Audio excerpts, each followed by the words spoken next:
never feel happy.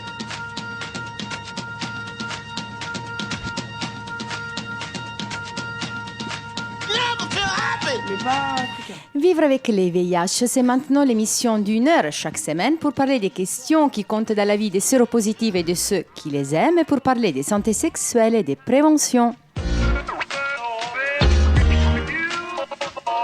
Au micro, Cristina Rosati, de l'autre côté de la vitre, peut-être vous avez déjà reconnu sa voix parce qu'elle parlait quand c'était pas les moments. Bonjour Sandra. Ah oups, bonjour. Ça va, tu vas bien? Ça va, ça va. Très bonne année à toi, ça fait Merci plaisir. à vous tous. Oui, j'ai pas eu l'occasion de le souhaiter aux auditeurs de l'émission Vivre avec le VIH, donc très belle année à tous. Et oui, c'est la 12e émission de cette année 2020. Au sommaire cette semaine, nous souhaitons vous raconter une histoire, celle d'une femme vivante avec les VIH qui a décidé d'avoir un enfant, de lui donner son lait maternel. Témoignage ici, en plateau de Vivre avec les VIH.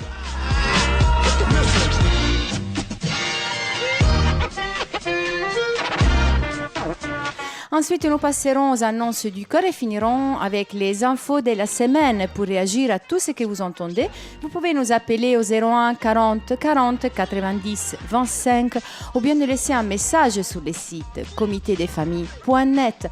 Nous avons également un Twitter VIH Radio et notre page Facebook Comité des familles. Until you try. Everybody needs this. Everybody needs this.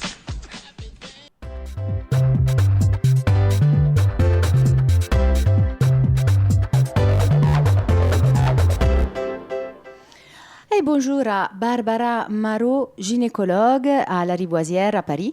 Bonjour. Bienvenue. Bonjour, bonne année à tous les auditeurs, les auditrices et encore merci de cette super invitation. Merci à toi. Et bonjour à Thaïs, membre du comité des familles. Bonjour et bienvenue. Bonjour et bonne année à tous aussi. Je l'ai dit, elle a dans les bras un petit bout de chou qui s'appelle Luis, mais il ne pourra pas parler, ou peut-être on l'entendra, on ne sait jamais, parce que... Il se peut qu'il s'exprime. Voilà, il pourrait s'exprimer. On commence par Barbara Marot, gynécologue à la Riboisière. Est-ce que vous avez des cas particuliers que vous suivez dans votre domaine? Oui, effectivement. Alors, je m'occupe des femmes vivant avec le VIH à la Riboisière, essentiellement des femmes enceintes, puisque je fais en particulier dans la gynécologie de l'obstétrique. Donc, voilà, je faisais ça avant à Saint-Denis, j'ai pris le relais à la Riboisière et c'est l'occasion de suivre beaucoup de femmes enceintes et de discuter ou parfois à tort de ne pas discuter de cette question de l'allaitement. Donc, c'est vraiment une belle occasion pour moi de le faire aujourd'hui.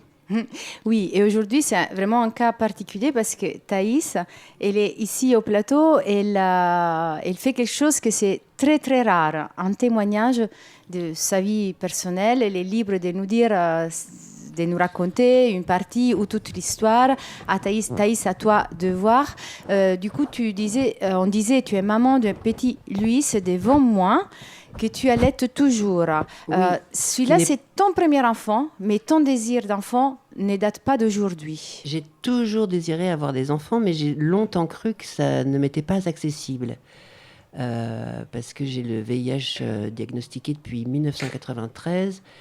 Et à cette époque, j'étais en couple avec un séropositif également. Et on m'avait clairement dit déjà que j'avais que 6 mois à vivre et que je ne serais plus de ce monde, donc ça n'était pas la peine d'avoir un tel projet. Et ensuite, que quand les 2 parents étaient séropositifs, c'était pas envisageable. Et puis heureusement, depuis, il y a eu beaucoup de choses.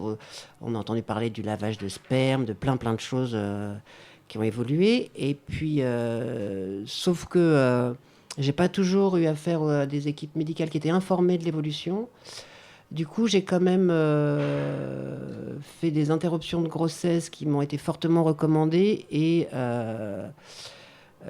je mets le mot volontaire entre des grosses guillemets parce que je les ai assez mal vécues. Et puis, j'ai fini par trouver une contraception qui marchait bien. Jusqu'à très récemment, où je suis tombée sur un gynécologue que je trouve extraordinaire, qui travaille à Trousseau et qui suit également les femmes à l'hôpital Saint-Antoine. Et qui m'a dit, mais de nos jours, grossesse, VIH ou pas, c'est la même chose. Donc, après de longues réflexions, parce qu'il faut aussi savoir que cet enfant est issu d'une grossesse accidentelle qui n'était pas prévue et dont le papa n'a pas voulu s'impliquer. Et donc après de longues heures de réflexion, j'ai décidé de le garder. Et puis j'ai voulu savoir si effectivement c'était VIH ou pas exactement pareil. Et je me suis rendu compte que ça n'était pas exactement pareil, notamment au sujet de l'allaitement. Que quand j'ai posé la question, on m'a dit c'est niet, il est hors de question. Alors, parce que disons que toi, tu as commencé à te poser la question de l'allaitement avant que lui naisse. C'est-à-dire que tu étais au tout début de enceinte, grossesse. tu as décidé de le garder et tout de suite, tu as pensé à l'allaitement. Oui. J'ai voulu, quand j'ai décidé de le garder, j'ai décidé de le garder aussi parce que c'était pas un obstacle d'avoir le VIH et je voulais savoir si c'était effectivement tout pareil, d'autant plus que à l'époque, j'étais en dépression, on va le dire, et que je savais que l'allaitement était quelque chose qui pouvait aider à ne pas faire une dépression postpartum. C'est aussi venu peser dans ma réflexion. Et qu'est-ce que tu as fait pour te renseigner? Parce que alors, j'imagine ça a que été très compliqué. De trouver les informations, ça a été le plus difficile. Enfin, c'était une des choses très difficiles. J'ai regardé sur Internet. Il y a très peu d'informations accessibles si on ne fait pas partie du corps médical. Parce que les recherches, en général, il faut un code de médecin que je n'ai pas pour avoir accès aux dernières études. Et donc, je me suis dit, j'ai écouté la radio et l'émission Vivre avec le VIH. Et je suis tombée sur une émission qui parlait d'allaitement déjà.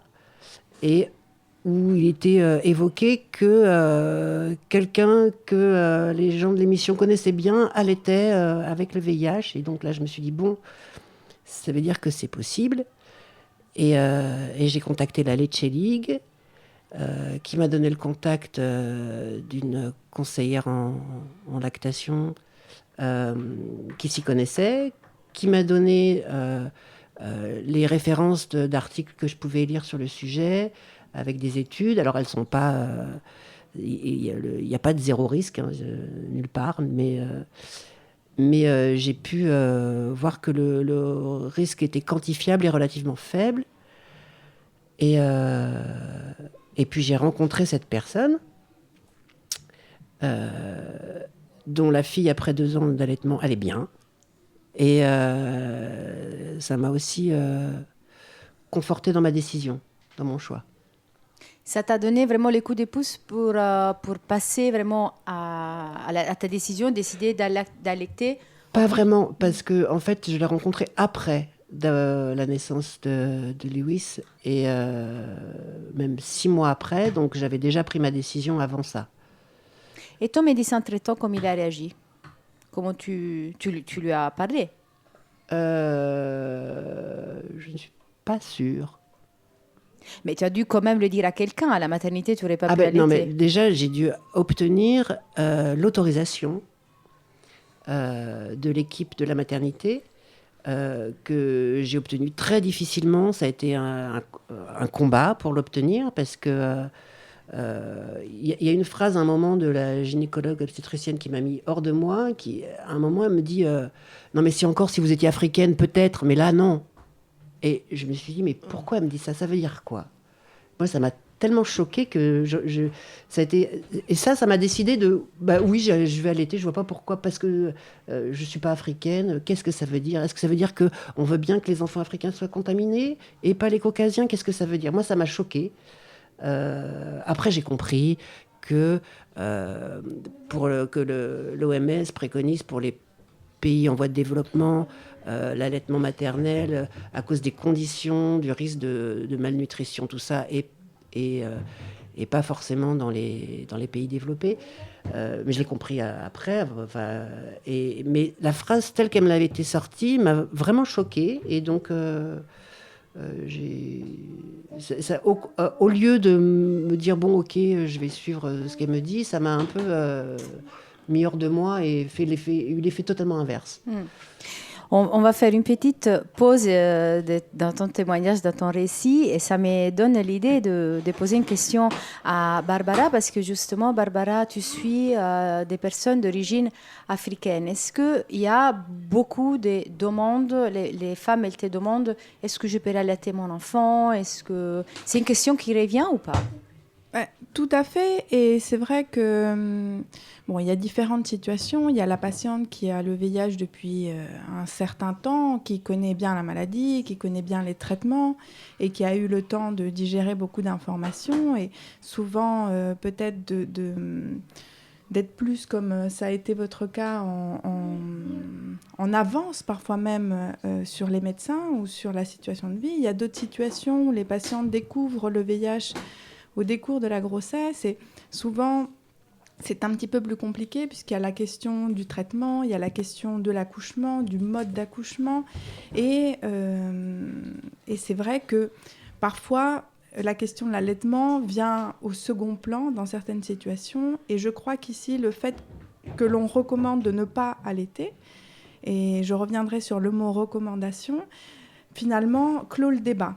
Puisque la question aujourd'hui, même si elle n'est pas forcément posée, quand nous on l'aborde, on dit on recommande qu'il n'y ait pas d'allaitement ou il n'y aura pas d'allaitement.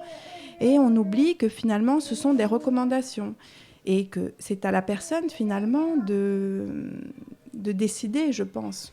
Voilà. Et nous, on n'est pas, en tant que gynécologue, je parle pour moi, on n'est pas forcément, je pense, à l'écoute, ou en tout cas, est-ce que vous souhaitez vraiment allaiter? Quels sont les avantages et désavantages? Et je crois qu'on n'aborde pas la question sous cet angle-là de la discussion. Souvent, on est assez autoritaire. Et pour dire les choses telles qu'elles sont dans la pratique aujourd'hui, je pense qu'au courant de l'année dernière, aucune des patientes ayant le VIH n'a pu allaiter à la maternité de Lariboisière l'année dernière. Peut-être que ça s'est fait à la sortie de la maternité, parce que voilà, mais dans tous les cas, aucune patiente n'a été accompagnée dans cette démarche. Je te disais aussi au début de l'émission, et je pense que c'est un point important également, c'est que pour certaines personnes, on a une difficulté de communiquer et la question de l'allaitement, finalement, peut être un petit peu entachée de cette difficulté parfois à échanger.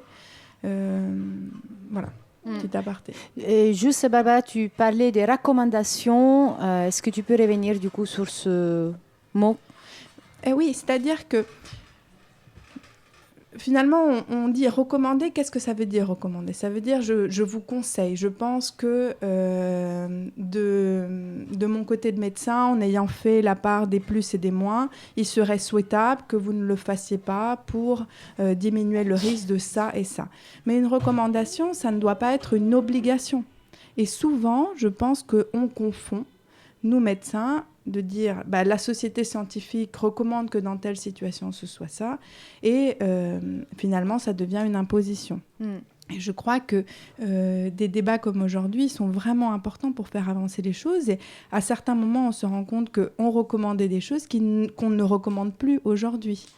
Et que finalement on a aussi avancé et que c'est grâce à des témoignages comme celui-là que la question pourra avancer. Sans dire qu'il faut forcément que toutes les patientes allaitent, mais dans tous les cas que ce soit un débat. Tout à fait. Ce n'est pas le cas aujourd'hui dans l'état actuel des choses. Il faut du coup, comme tu disais aussi avant, être à l'écoute. Thaïs, on peut dire que toi, tu étais à l'écoute, parce que déjà, tu as écouté l'émission radio qui t'a donné des idées, des pistes. Mais est-ce que tu as trouvé quelqu'un qui était à l'écoute de tes besoins? Parce que finalement, tu as fait un choix. Oui, j'ai fait un choix et qui n'est pas tous les jours simple. C'est-à-dire que il y a des périodes où j'ai eu des doutes, où je me suis dit mince, peut-être que je fais un blip, c'est-à-dire qu'est-ce que la charge virale serait remontée ou quoi. Et je me suis retrouvée pendant 2 semaines à faire du thylaret et à pasteuriser mon lait parce que je me suis dit au secours, peut-être que je suis en train de transmettre le VIH.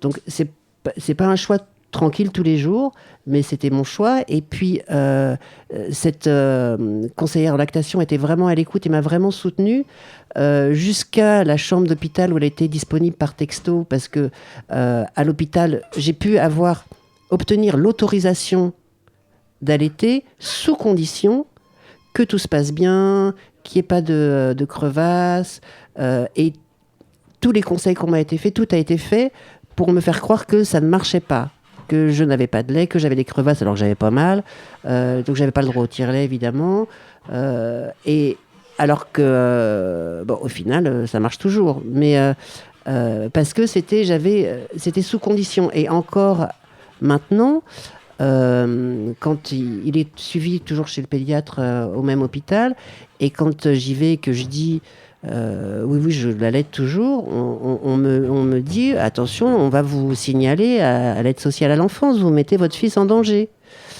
Donc c'est pas un choix toujours, c'est pas tout simple tous les jours. Mais je pense ne pas le mettre en danger, et je me rappelle plus la question. Mais tu as répondu. En fait, je te demandais si tu as trouvé des personnes qui étaient à ton écoute, qui ont écouté tes doutes. Et puis, j'ai de la chance d'avoir une famille proche, assez compréhensive aussi, et à qui je peux m'ouvrir de ce sujet, parce que je sais qu'il y a beaucoup de femmes qui ne peuvent même pas s'en ouvrir à leurs proches familles. Donc, j'ai aussi cette chance-là. Oui, ça me fait penser à ce que Barbara disait avant. Tu disais que les femmes, ils venaient dans le cabinet, ils parlaient d'allaitement ou pas, mais après, qu'est-ce qui se passe en dehors? On ne le sait pas. Ça, c'est sûr que je ne le sais pas. Il y a certaines patientes, je pense qu'on s'en doute, très honnêtement, sans pour autant qu'on les aide davantage, mais je pense notamment aux grandes multipares. Aux femmes qui ont déjà eu plusieurs enfants, qui ont allaité tous leurs enfants, et subitement ne pas allaiter celui-là parce que il y a eu entre-temps le diagnostic du VIH, c'est absolument impensable. Ou aussi également des patientes qui sont au secret d'une certaine façon et pour qui c'est très difficile, puisque cette négation d'allaitement amène des stratégies soit d'éviction du personnel médical, soit d'éviction vis-à-vis de la famille. Et on m'a dit que je ne pouvais pas allaiter parce que j'avais trop de lait ou pas assez, ou etc. Donc finalement, c'est vrai qu'il y a beaucoup de stratégies, à mon sens, des deux côtés. À la fois pour occulter à la famille quand le VIH n'est pas accepté, ou bien occulter au corps médical quand de toute façon l'allaitement aura lieu. C'est pour ça que le débat est en tout cas éclaircir cette situation et la rendre plus simple pour tout le monde, je pense que c'est important. Thaïs, toi de ton côté, quand tu as des doutes, on disait tu as des personnes à qui tu peux en parler. Tu as sûrement aussi des références. Je pense que tu es encore en contact avec cette conseillère en lactation. Oui, toujours. Mais qu'est-ce que aussi, de ton côté, qu'est-ce que tu fais pour te rassurer? Par exemple, on sait que... Oui, je te laisse parler. Voilà. Alors, pour me rassurer, c'est peut-être pas bon pour le trou de la sécurité sociale, mais j'ai demandé, comme ça fait des années que ma charge virale est indétectable, moi je fais un bilan que tous les 6 mois, pas plus. Et là, pendant la durée de l'allaitement, j'ai demandé à faire des bilans plus régulièrement. Parce que pendant la grossesse, j'ai fait un blip. J'étais à un moment, pendant un mois, j'étais à 40 copies. C'est rien par rapport à ce que ça a pu être il y a des années. Mais du coup, je fais des bilans plus régulièrement. Et au moins tous les 3 mois. Au tout début, j'en ai fait, les 3 premiers mois, j'en ai fait un tous les mois. Est-ce que tu as eu la possibilité de parler avec d'autres femmes qui ont le VIH et qui allaitent? À part celle dont j'ai parlé tout à l'heure, non. Déjà, merci Thaïs pour ce témoignage. Je sais que c'est pas évident. Et là, je suis certaine qu'il y a des gens qui t'écoutent et qui te trouvent irresponsable. Parce que c'est un sujet vraiment encore tabou, allaitement et VIH. Et il y a des personnes qui te trouvent complètement inconsciente. Ils se disent, mais voilà, tu mets en danger la vie de ton bébé. Qu'est-ce que tu réponds à ces personnes? J'imagine que tu as déjà dû faire face à ce genre de réflexion. Comme tu disais tout à l'heure, les pédiatres qui disent qu'ils vont signaler ton comportement à l'ASE, à voilà, l'aide c'est ça. l'enfance, oui. Qu'est-ce que tu réponds? Au pédiatre, en général, je fais profil bas et je dis oui, vous avez raison. Et je rentre chez moi et je me dis, à la maison, elle ne sera pas là pour vérifier. Mais j'ai quand même envie de lui dire, parce que ça ne sert à rien de lui dire, non, bien sûr, j'ai arrêté d'allaiter, alors que ce n'est pas le cas, parce qu'elle verra bien qu'il a mes anticorps, et que donc ça ne sert à rien. Je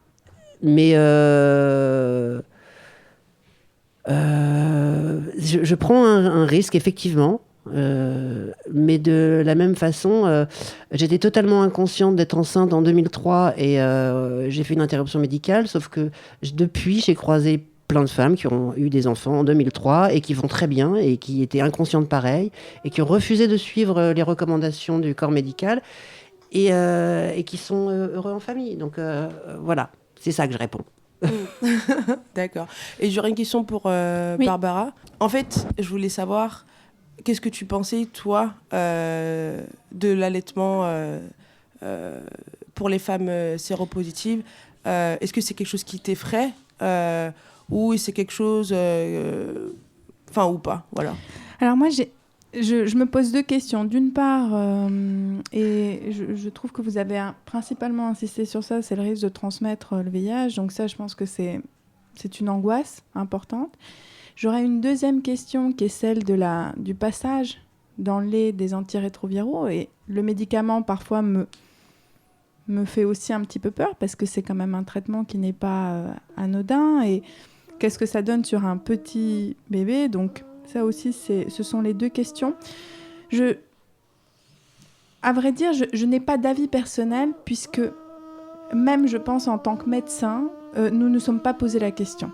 Beaucoup d'entre nous ne nous la posons pas puisqu'il n'y a pas ces recommandations. Alors, ce qui se passe en Afrique, je trouve, me fait un petit peu changer d'avis parce que c'est vrai que je me dis, bon, finalement, dans cette situation où l'allaitement a été autorisé, ça se passe pas si mal que ça, ou en tout cas, il y a quand même beaucoup d'avantages à l'allaitement dans la relation mère-enfant. Donc, quand je pèse les choses, je me dis, c'est vraiment quelque chose sur lequel je dois réfléchir. Et je me pose aussi la question sur les choses qui me semblaient avant invraisemblables et qui aujourd'hui ne sont plus le cas. Par exemple, le fait d'avoir des rapports sexuels sans préservatif chez les personnes indétectables. Je pense qu'à 10 ans, je me serais dit, mais c'est quand même impressionnant qu'on puisse faire courir ce risque à quelqu'un, etc. Puis aujourd'hui, je me dis, mais c'est quand même dingue qu'on soit dans l'obligation encore d'imposer le préservatif alors que la science a démontré que... Donc, finalement, en fait, on n'a pas assez de recul encore aujourd'hui, c'est ça. En tout cas, on se pose, je pense, nous médecins, pas assez la question. Moi, si je te suis honnête, je n'ai pas de réponse à ta question parce que je crois que je suis encore en train de mûrir finalement ma propre perception. Mais ce n'est même pas celle-là qui est la plus importante, bien qu'elle le soit, puisque c'est en nous mettant à la place des patientes, je crois que on arrivera à aborder des questions aussi importantes. Et aussi le fait d'avoir été maman, de m'être posé la question de l'allaitement, parce qu'elle se pose pour les patientes séropos, mais elle se pose finalement pour tout le monde. C'est quoi l'allaitement? Jusqu'où le système actuel incite les femmes à allaiter ou au contraire ne les incite pas? Donc, bref, je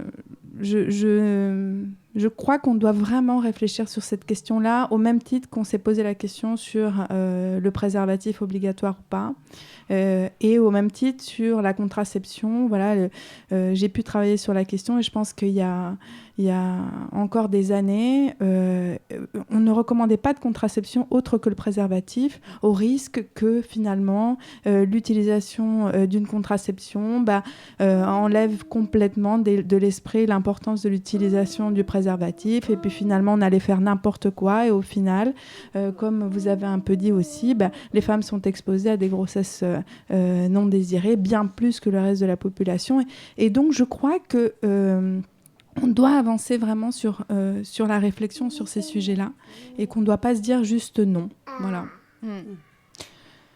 Pour toi, Thaïs, la question de l'allaitement, ça s'est posé, tu disais, ça s'est posé vraiment tout de suite, parce que tu aurais pu quand même pas vraiment la ressentir, dans le sens où tu avais eu un enfant au bout de plusieurs arrêts de grossesse, interruption de grossesse, pardon, et du coup, mais comment ça se fait que c'était devenu central pour toi? Alors, au tout début, ça l'était pas, parce que pour moi, j'en étais restée à que c'était que j'allais avoir une césarienne de toute façon et que j'allaiterais pas. Et mon fils veut s'exprimer. Et puis,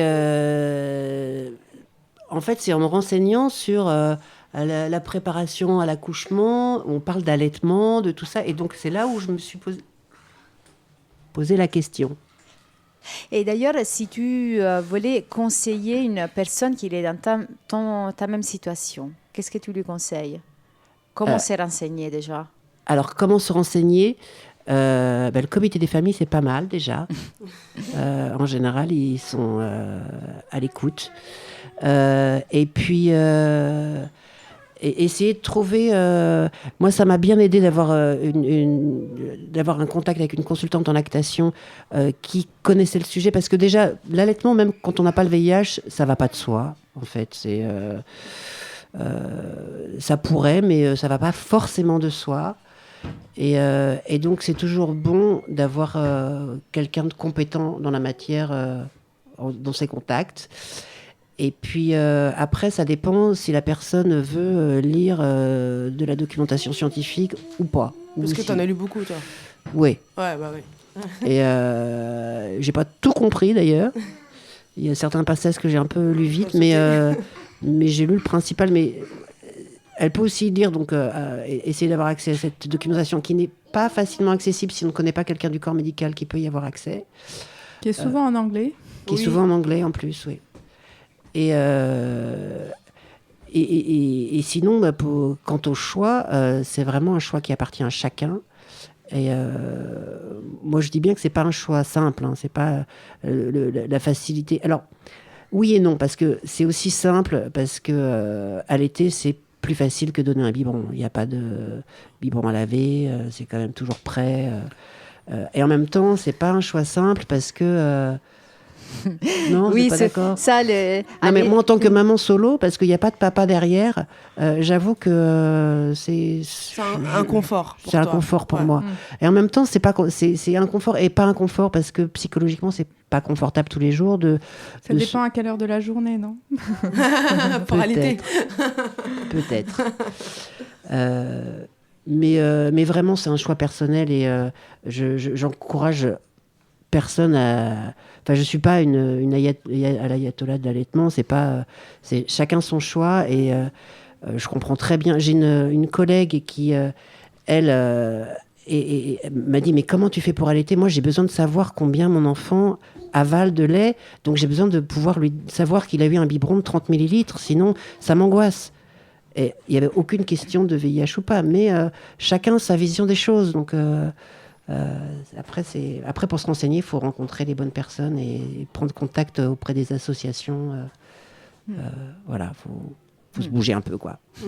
Barbara? Oui, maintenant, du coup, je peux te tutoyer? Oui. Ouais. Tu disais, donc, je pense un point central, c'est l'idée que le fait d'allaiter ton enfant pouvait te protéger de ce sentiment de dépression que tu avais. Est-ce que tu trouves que quelque part, ça t'a aidé ou... Oui, et puis il y a aussi il y avait aussi la question du lien à l'enfant, parce qu'il faut savoir que je n'étais pas en couple avec le papa, et que c'était pas un projet, et que le lien. J'ai assez mal vécu la grossesse, et donc même si j'aime être enceinte et tout, mais cette question était pas. J'étais pas déjà en amour avec cet enfant à venir, donc c'était aussi dans la balance. Il y avait et je pense que oui, pour l'instant, pas de dépression postpartum à l'horizon. Hein. Et aujourd'hui, c'est quoi la chose, Thaïs, qui est le plus difficile pour toi à gérer?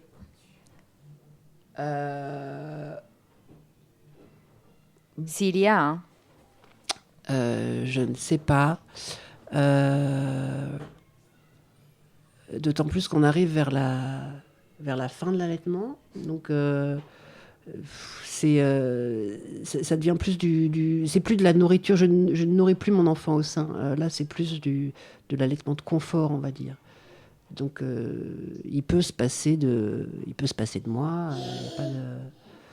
Donc, à l'heure actuelle, il n'y a plus trop de contraintes, grosses contraintes. Oui, t'es au-delà, tu as passé toute cette période de doute, d'angoisse par rapport à l'allaitement. Pas complètement, non. Il y a toujours, ça plane toujours un peu. Le doute est toujours là. Hein. Tant que j'aurais pas attendu 3 à 6 mois après la fin de l'allaitement pour être sûre, il y aura toujours un doute. Donc non, le doute est... Ce qui me rassure, c'est que mon fils a l'air plutôt en bonne santé. Mais le doute est toujours là. Et Barbara, ce récit, ce témoignage de Thaïs, est-ce qu'elle t'a donné des échos, t'as fait des échos par rapport aux choses que tu peux entendre aux femmes qui viennent te consulter? Non, mais complètement. Moi, je trouve que c'est bouleversant, de toute façon, d'avoir des gens qui sortent un peu des cadres. Parce que c'est, à mon sens, grâce à des personnes comme vous qu'on va être, nous, praticiens, amenés à la réflexion. Parce que sinon, on est rapidement, voilà, déjà pris par le temps, pris par la rapidité. Donc, on n'aborde pas, nous, forcément, ces questions-là, mais des témoignages comme le vôtre m'interpellent. Je veux dire, j'aime beaucoup. Je pense que c'est... Non, mais c'est grâce à ça qu'on va nous aussi avancer. Voilà. Il me semble que le plus important, c'est de nous être à l'écoute. Aussi dans le corps médical, parce que, voilà, je crois que c'est une question... on a déjà levé beaucoup de doutes quant au VIH. Je pense que la science a quand même avancé. Peut-être que la vie, quelque part, est aujourd'hui plus simple avec des traitements. Enfin, mais cette question-là, on n'a pas assez avancé. Et je crois qu'elle est très importante, celle de la contraception aussi, qui me tient particulièrement à cœur. Mais là, je me rends compte que l'allaitement, il faut vraiment qu'on s'y mette. Donc, c'est bien. Thaïs, est-ce qu'il y a quelque chose de ton témoignage, quelque chose dans ta vie que tu voulais dire qu'il manque à ton avis, que tu ne nous as pas dit parce que ça nous a échappé, quelque chose de fondamental, important? Quelque chose... Sûrement. J'ai sûrement oublié plein de choses de fondamentales, importantes. Moi, j'ai eu le sentiment qu'en fait... le plus gros combat, au-delà de l'allaitement, en étant enceinte avec le VIH, c'est de lutter contre les préjugés. Vraiment beaucoup à l'hôpital, parce que moi, j'ai un passé compliqué. Et j'ai eu l'impression qu'à chaque fois, il fallait que je montre que j'étais cortiquée, enfin que j'avais un petit peu de jugeote, et que j'ai trouvé l'hôpital très infantilisant. À ce sujet-là, mais sûrement par manque de temps, par plein de choses. Il y a sûrement plein de bonnes raisons. Et après, oui, il y a plein d'autres choses que j'ai sans doute occultées pour le moment. Et qui ne me reviennent pas. Oui. On va un peu vers la fin de cette fenêtre. Je vais juste prendre l'occasion. Barbara, tu disais que la contraception, c'est quelque chose qui te tient beaucoup à cœur. Tu as aussi, disons, une deuxième casquette par rapport à ça. Est-ce que tu veux nous en parler? Ben oui, j'ai eu la chance de travailler avec France Lert, qui sûrement a été ici dans ces émissions un certain nombre de fois, que les auditeurs connaissent bien. Et nous avons travaillé avec l'enquête VESPA justement pour interroger sur les pratiques contraceptives des femmes séropos en France. Et nos résultats ont montré qu'elles sont encore très assignées au préservatif, de manière vraiment extrêmement marquée, ce qui dénote du fait que très probablement le choix leur est limité. Peut-être que c'est aussi une question personnelle pour certaines d'entre elles de ne pas vouloir utiliser d'autres méthodes, mais peut-être que les choses ont évolué. D'ailleurs, il faudrait voir si finalement les choses ont avancé, puisque les données datées d'avant la diffusion un peu du fait qu'on ne contaminait pas, qu'on avait une charge virale indétectable. Donc j'espère que les choses ont changé. Voilà, pour moi, ce qui est le plus important, c'est que les questions soient ouvertes, qu'on continue à se poser des questions, que rien ne soit acquis, qu'on ait des expériences comme la vôtre, justement pour avancer dans notre pratique au quotidien, moins infantiliser les gens. Voilà. C'est un peu le but de cette émission, de notre engagement, de notre besoin de parler d'allaitement, c'est justement en parler, ouvrir les débats. Est-ce que vous avez un dernier mot au plateau pour terminer cette partie dédiée à l'allaitement et au beau témoignage de Thaïs? Sandra? Oui, juste parce que peut-être que je me trompe, mais je crois qu'on n'a pas peut-être assez parlé aussi du bienfait d'allaiter pour l'enfant, tout ce que ça apporte comme nutriments pour l'enfant, puisqu'on a beaucoup parlé du risque de transmission du VIH par l'allaitement, puis aussi les médicaments qui passent. Mais je suppose que toi, si tu as choisi d'allaiter, c'est parce que aussi tu sais qu'allaiter, ça apporte beaucoup de bien à l'enfant. Enfin, c'est pas juste la relation mère-enfant, mais c'est aussi pour apporter de la force à ton et petit puis bout de chou. de savoir que le lait SADA, c'est vraiment plein de bonnes choses. Et puis en plus, une chose que j'ai oublié de dire, c'est que Lewis est né juste après le scandale Lactalis. Ah ouais, donc oui, aussi, ça t'a peut-être Donc influencé. là où je me suis dit, mais alors le risque, il n'est pas nul en fait. De l'autre côté, non plus. C'est vrai. Oui, tout à fait. Écoutez, moi je remercie beaucoup Thaïs. Je t'invite à rester tout le long de l'émission. On va continuer avec d'autres sujets. Merci Barbara, de même. J'espère que tu vas rester pendant cette dernière 20 minutes qui nous restent ensemble. On va faire une petite pause musicale. Vous êtes toujours à l'écoute de Vivre avec les VIH, l'émission du Comité des familles. Sur notre site internet, vous retrouverez les podcasts de cette émission et vous pourrez commenter, dire ce que vous en pensez ou bien aussi nous contacter au 01 40 40 90 25.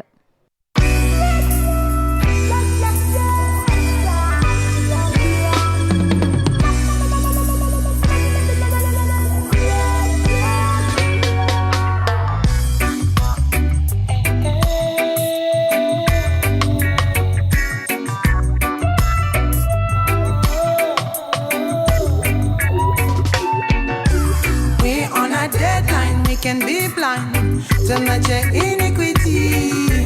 We have to write another line of history, of history,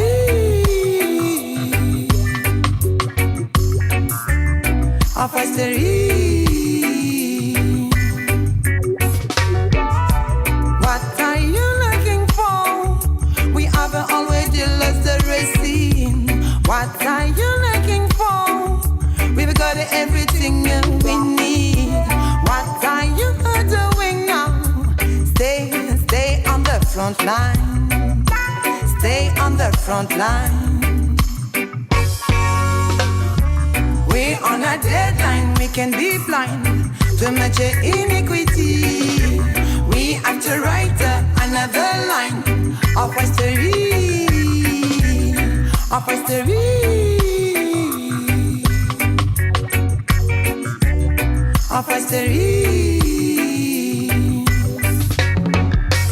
Bring the peace in the justice for I am this madness. Set up a point to their convictions. Them living by illusion make us look like a fools. Don't let them put their rules. To them nothing to prove.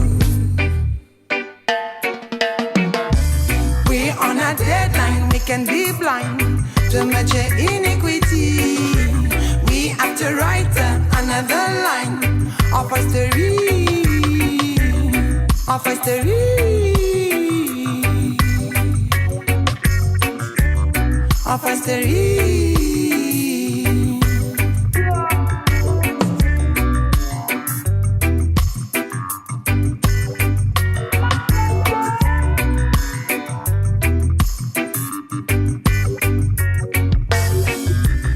The kids that is in your heart, look after your brother, writing your another part.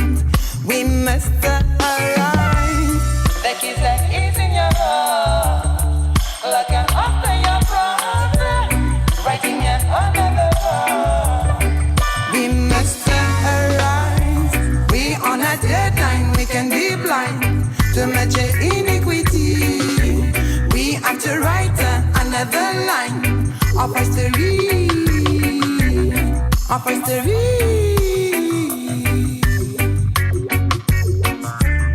of history.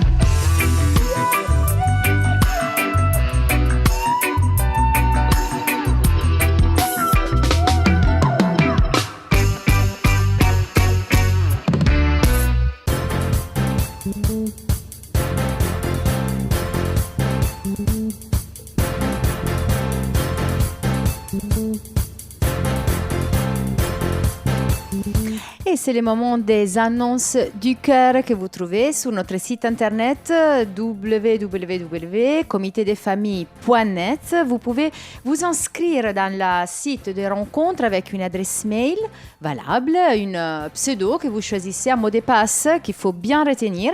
Et là, vous pourrez lire les messages, répondre, échanger. Si vous avez besoin d'aide, vous pouvez toujours contacter le comité des familles par mail, par téléphone et demander de Christina et je vais vous aider. Sinon, vous êtes libre d'interagir comme vous voulez.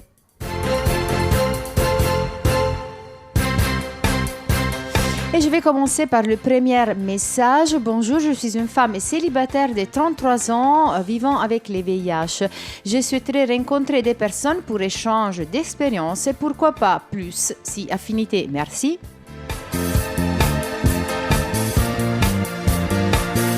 Pour ces coordonnées, bien sûr, allez sur le site. Après, je continue. Je suis une femme africaine vivante en Belgique. Souhaite rencontrer l'homme avec qui je pourrais faire route ensemble pour le reste de ma vie. Je pense que malgré notre état sérologique, nous avons droit au bonheur.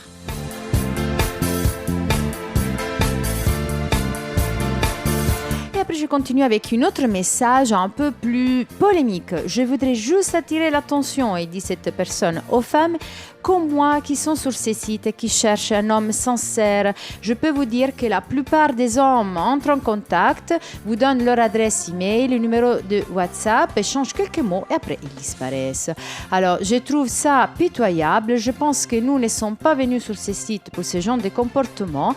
Nous n'avons besoin de cela. Si vous trouvez qu'une femme ne vous intéresse pas, passez votre chemin. Ce n'est pas un jeu. Respectez-nous. On est bien d'accord avec cette dame, hein. Les sites du comité des familles, c'est quelque chose de bien sérieux. Tous les messages, ils sont lus, ils sont approuvés. Si vous souhaitez vraiment rencontrer quelqu'un, il faut le faire avec du sérieux. Merci. Je continue avec Paradise. Je suis âgée de 50 ans. Je voudrais bien mettre en place une relation sérieuse avec une personne qui le souhaite aussi. Je suis mère d'un enfant. Je termine avec les derniers messages. Aujourd'hui, j'ai trouvé que des messages des femmes. Une autre femme de 45 ans, détectée en octobre 2019. Mariée, mais en séparation et mère. Fonctionnaire, ni grosse ni mince, vivante au Bénin. Je recherche un homme vivant avec le VIH de ma génération, financièrement stable, équilibré, responsable, marié ou non, belle âme dans un beau corps, ayant la crainte des dieux, en vue de nouer une amitié sincère. J'ai besoin de parler de mon état avec une amie sincère pour m'aider aussi, aider à avancer. Merci.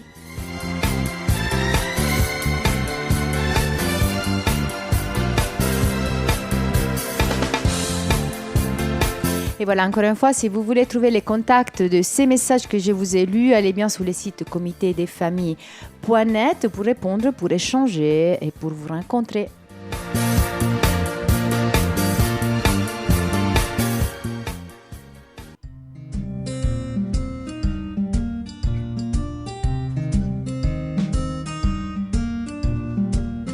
Et c'est le moment des infos de la semaine.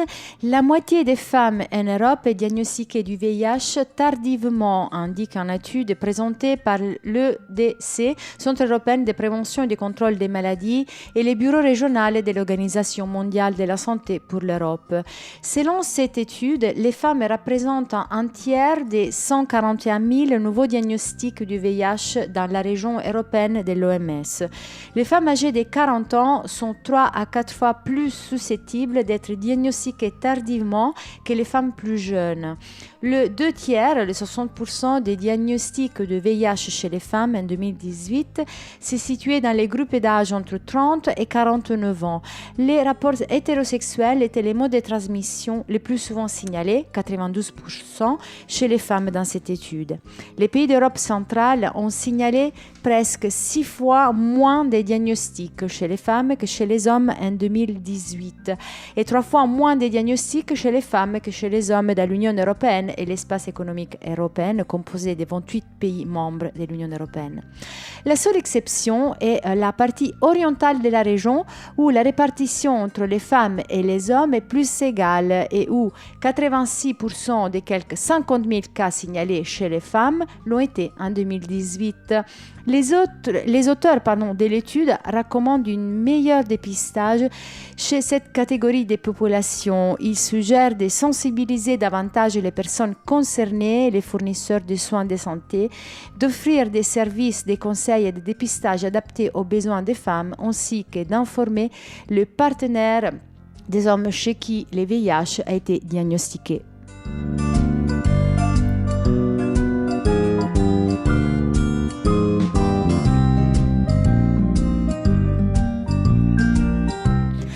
Je continue avec une autre info de la semaine. Dans certains pays, un dépistage systématique du cancer du poumon est organisé à partir de 55 ans, lors la consommation de tabac excède 30 paquets par année. Assez logiquement, ce dépistage précoce est associé à une meilleure survie puisqu'il permet d'anticiper les mesures à prendre comme l'arrêt du tabac ou la baisse de la consommation. Ce dépistage précoce est d'autant plus intéressant chez les personnes vivant avec le VIH que le cancer du poumon est le premier cancer responsable des décès en France chez les personnes avec le VIH. Comme le rappelle le docteur Alain Mackinson du CHU de Montpellier, une spécialiste du VIH et du cancer lié au tabac, les cancers du poumon semblent se déclarer en moyenne entre 3 à 4 ans plus tôt qu'une population générale. Dans cette étude, les docteurs et ses collègues se sont attachés à évaluer la performance de ce type de dépistage, en modélisant les divers paramètres, en créant 18 scénarios différents, faisant varier l'âge du début, l'âge de fin des dépistages, les niveaux de consommation du tabac. Les données de plus de 77 000 patients entre 2012 et 2016 ont été pris en compte. Durant cette période, 1742 décès se sont produits, dont 156 décès étaient attribuables à un cancer du poumon. En 2012, l'âge médian des patients était de 46 ans et près de 50% des patients étaient fumeurs ou anciens fumeurs. Pendant la période, 285 patients ont été diagnostiqués avec un cancer du poumon. Selon les calculs des chercheurs et en appliquant les critères de dépistage en vigueur en population générale, seulement 30% des cancers auraient été diagnostiqués précocement. Mais si on avait commencé la proposition systématique des dépistages dès 45 ans, ce sont 60% des cancers qui auraient pu être diagnostiqués précocement. En abaissant à la fois l'âge de dépistage à 45 ans et la consommation avant paquet par an, 74% des cancers auraient pu être identifiés. C'est ce qu'ils nous disent les chercheurs. Du coup, les auteurs préconisent un dépistage systématique à partir des 45 ans et d'une consommation de 20 paquets par an chez les personnes vivantes avec le VIH, si vraiment vous ne pouvez pas faire à moins de la clope. Hein.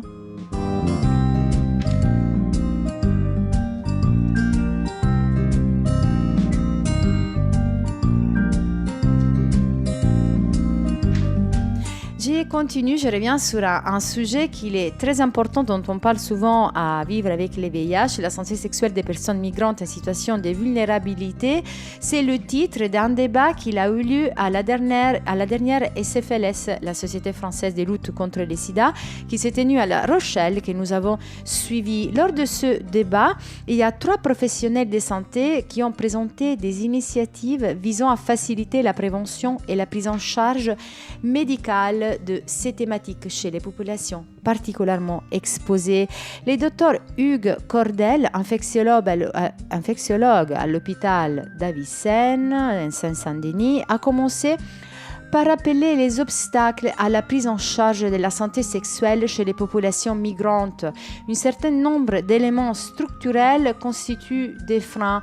Manque de financement, manque de temps, échanges compliqués par l'absence de maîtrise de la langue française, c'est ce que nous disait Barbara tout à l'heure, par les personnes concernées. Si on ajoute également des difficultés liées aux professionnels de santé, absence de connaissances sur la question, gêne, manque d'opportunités, temps de consultation trop court.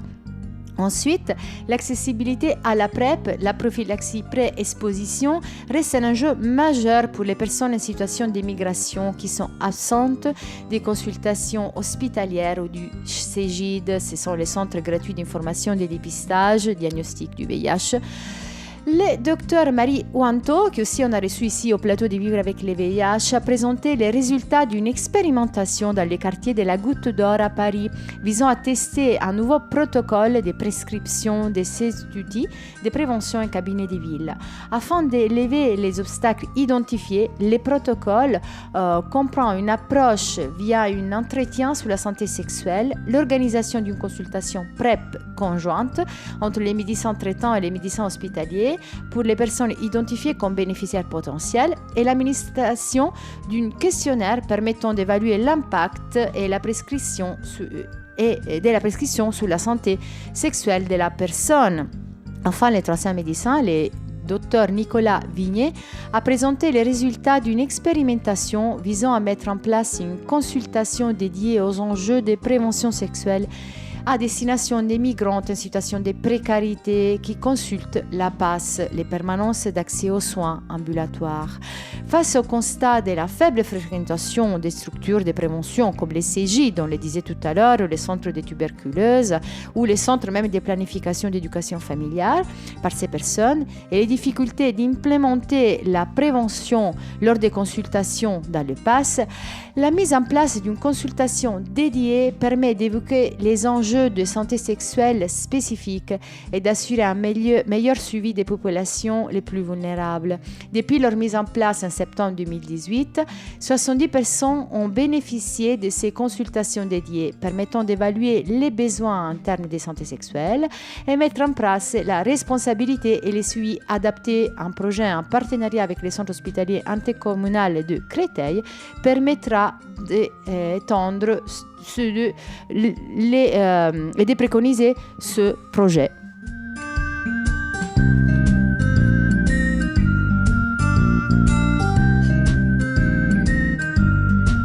Je termine avec une toute dernière info qui je la trouve très intéressante. 4 mois et non plus 12.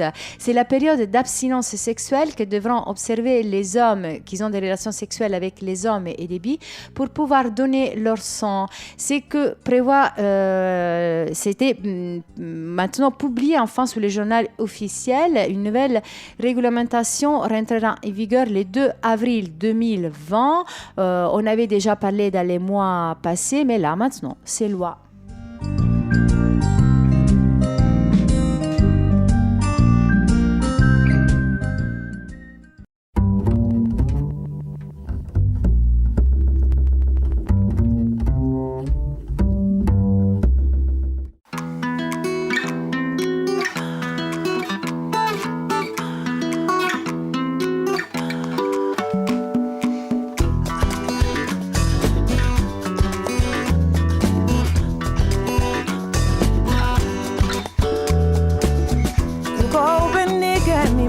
conto ven un día llegue. Uko bendique mi mane conto ven un día llegue. Kone dumbe burama fe burama infine ko jalama. Kone dumbe solo infine ko jalama. Kone dumbe alama fe alama infine ko jalama. Uko beke di visa, uko beke di visa, uko beke di visa, uko beke di visa.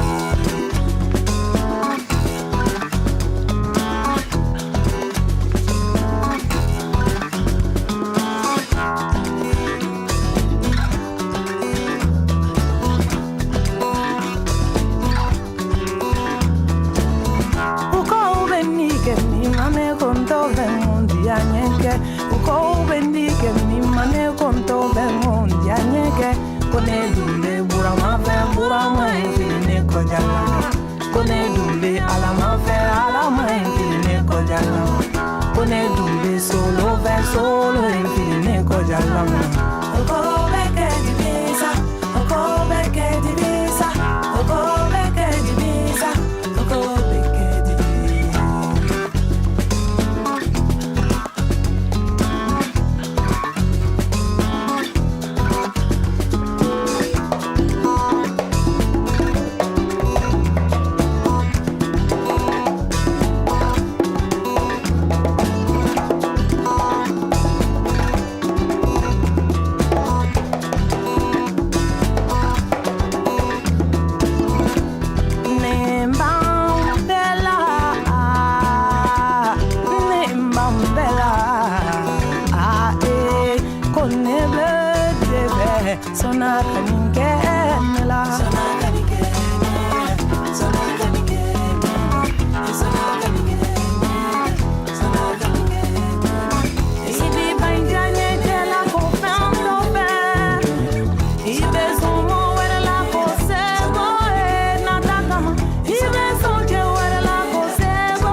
Et on revient au plateau. J'entends toujours quelqu'un qui parle quand devrait pas. Pardon, c'est parce que je suis dos à la lumière. Oui. Voilà, non, donc désolée, j'ai pas vu le on-air. Mais il n'y a pas de souci. Merci parce que vous êtes resté en plateau. Thaïs, qui nous a livré son témoignage de tout à l'heure, avec le petit Luis qui se balade encore dans les studios, mais qu'on l'a vraiment pas beaucoup entendu. Il était sage. Oui, il est toujours très sage. Il est vraiment sage. Barbara Amaro, qui est restée jusqu'à la fin aussi. Merci. Très sage aussi. Complètement. Et notre Sandra Jean-Pierre. Et moi, passage du coup, vu que Oui, je parle voilà. quand il faut pas. Oui, elle On parle tout répartit le les temps. tâches. Ça, c'est bien. C'est la déformation professionnelle. Ouais, voilà, c'est ça.